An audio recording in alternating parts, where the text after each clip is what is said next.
Real মাদ্রিদের academy থেকে উঠে আসা আর্জেন্টাইন তরুণ নিকো পাস আবারও ফিরতে যাচ্ছেন তার পুরনো ক্লাবে। 2024 সালের গ্রীষ্মে একাডেমি থেকে বেরিয়ে এসেছিলেন। মাত্র 6 মিলিয়ন ইউরোর বিনিময়ে তাকে ইতালি সিরিয়া ক্লাব কোমোতে পাঠিয়ে দিয়েছিল লস ব্লাসকোসেরা। ইতালির ক্লাবটিতে যোগ দেওয়ার পর থেকেই প্রতিভার স্বাক্ষর রেখে চলেছেন নিকো। এখনও পর্যন্ত ক্লাবের জার্সিতে 68 ম্যাচ খেলে করেছেন 17 গোল। সেই সঙ্গে রেখে দিয়েছিল একটি শট বাই ব্যাক ক্লজ, যা এখন তাদের হাতে শক্তিশালী অস্ত্র হয়ে উঠেছে। 2 বছরেরও কম সময়ে নিকো পাসের কোমর জার্সিতে নিজেকে একেবারে বদলে দিয়েছেন।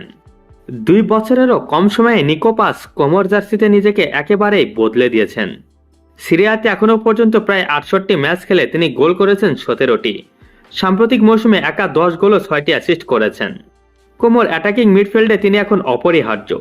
ইতালিয়ান লিগে তার পারফরমেন্স দেখে অনেক বড় ক্লাবের চোখ পড়েছে। কিন্তু নিকোর মন পড়ে আছে বার্নাবুতে। রিয়াল মাদ্রিদও বিষয়টি নজরে রেখেছে। ফ্লোরেন্তিনো পেরেজের নেতৃত্বে ক্লাব এখনও পর্যন্ত গ্রীষ্মের দলবদলে নিকোকে ফিরিয়ে আনার পরিকল্পনা প্রায় চূড়ান্তই করেছে। 2024 সালের চুক্তিতে রাখা বাই ব্যাক ক্লজ অনুসারে এবার মাত্র 9 মিলিয়ন ইউরো দিয়ে তাকে ফেরত আনা সম্ভব। এটিকে স্প্যানিশ মিডিয়ার অনেকে বলছেন ডিল অব দ্য সেঞ্চুরি, কারণ বর্তমান বাজারে নিকোর মূল্য 60 থেকে 65 মিলিয়ন ইউরোর কাছাকাছি। কোমো অবশ্য চায় নিকোকে আরও এক মৌসুম তাদের সঙ্গে রাখতে। ক্লাবের স্পোর্টিং ডিরেক্টর কার্লোআলবের্তো লুদি সাম্প্রতিক সাক্ষাৎকারে বলেছেন, এখনও সম্ভাবনা আছে যে পাস থেকে যাবেন, কিন্তু রিয়ালের অবস্থান স্পষ্ট। তারা নিকোকে আগামী মৌসুমের পরিকল্পনায় রেখেছে।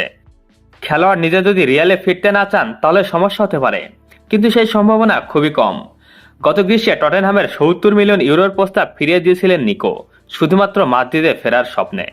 রিয়ালের মিডফিল্ডে চুয়ামেনি, ভালভার্দে, গুলারভ, পিটারসের মতো প্রতিভাবান খেলোয়াড়রা থাকায় গেম টাইম নিয়ে কিছুটা প্রশ্ন উঠতে পারে। তবে নিকোর বয়স মাত্র 21। ক্লাব মনে করে তিনি ধাপে ধাপে নিজেকে মানিয়ে নিতে পারবেন। আর নিকো নিজেও রিয়ালের হয়ে ভবিষ্যৎ গড়ার অপেক্ষায় রয়েছে।